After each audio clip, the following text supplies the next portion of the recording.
Hi there. Thanks for joining us for this quick presentation of the North49 Customer Portal. If you're not familiar with the Customer Portal, what it is a very quick, easy, and affordable way for organizations that use Sage 300 to provide self-serve access for their customers. And that can include things like checking order statuses, looking up invoices and other documents, reprinting those documents, even paying those invoices online. And it also includes some basic order entry capabilities. And I want to focus specifically today on what might be an internal staff's use of the portal on behalf of a customer. And we're kind of referring to it loosely as a salesperson access, but it could just as easily apply to customer service staff as well. So just let me share my screen here and I can show you what this is all about and how it looks and works.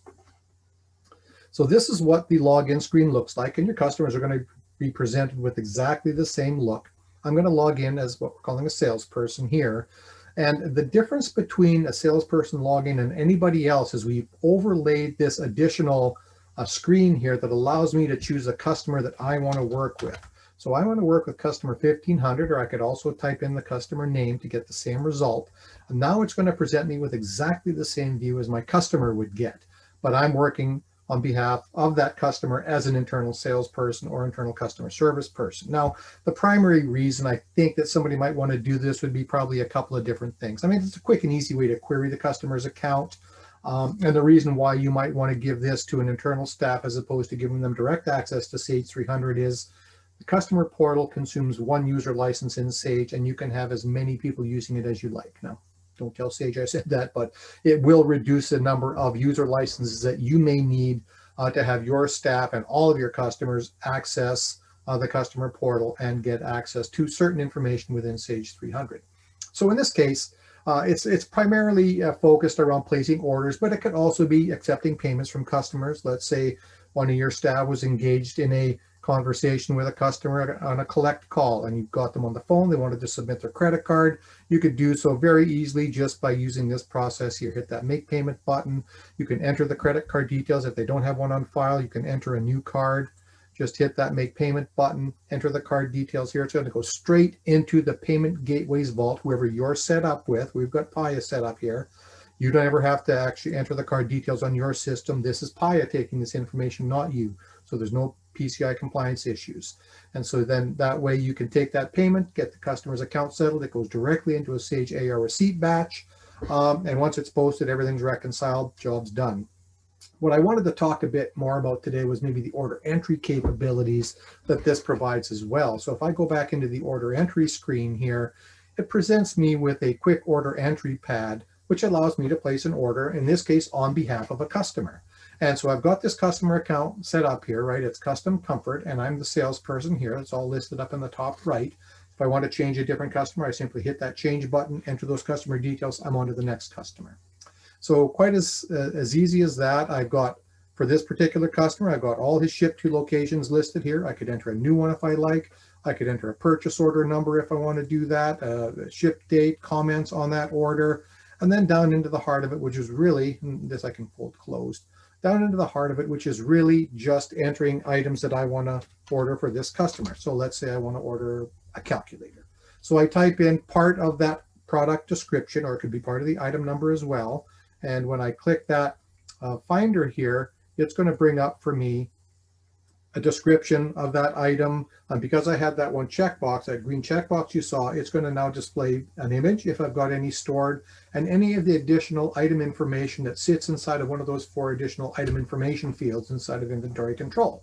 And I can add that to my list from here. Now, as a salesperson, maybe I don't need that level of detail, so I can switch that off and then do the same thing. Let's say I'm going to look for a different kind of calculator for this customer. And again, it's going to go and query Sage, because we don't store any of this information on the portal itself. We're reading this live out of Sage.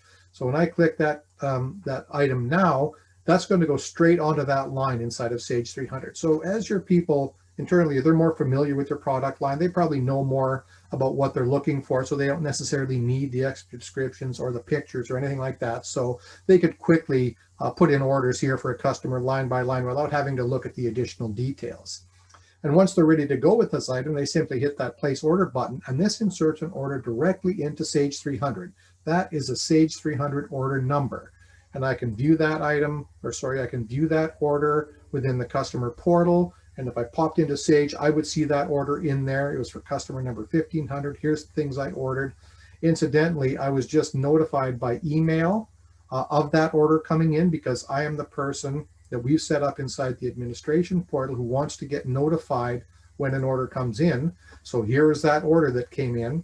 I also got notified on Microsoft Teams, and here's what that looks like, because we do have an integration directly into both Slack and Microsoft Teams. So here's that order I just placed again, and then this gets sent to anybody who got set up in that team in Microsoft Teams. So there could be a number of people being notified that that order has been placed.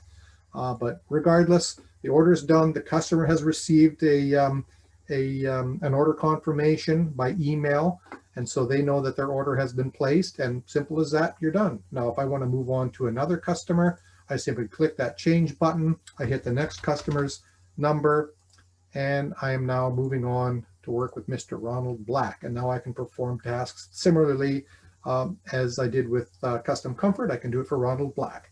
Now, you can control what salespeople have access to, and you have an option to turn this on or off. But if you're familiar with the salesperson code that lives inside of Sage 300 against that customer record, there can be up to 5 salespeople that are associated with a customer record. So I can limit the salesperson access, or pardon me, you as the merchant can limit your salesperson access to only those customers that they are assigned to with that code. And also, if you're dealing with a sales manager type of scenario, if you also list the sales manager on that salesperson's customers, as well as any other salespeople that they're managing, they will have access to all of their customers as well. So utilizing the functionality inside of Sage 300 as well as functionality in the portal, you can create this sort of hierarchy of access to customers based upon who that login person is. That is the sales rep portal, but as you can see, it can equally apply to any customer service staff or anybody wanting to deal with a customer and using the portal to do so. So thanks for watching. Hopefully this has been useful for you. We've got lots of other videos out on our YouTube channel. The end screen of this video will show you the URL, how to get there, as well as our contact information. If you'd like to discuss your specific situation with us, we'd be happy to do that. Again, thanks for watching, and I hope to speak with you soon.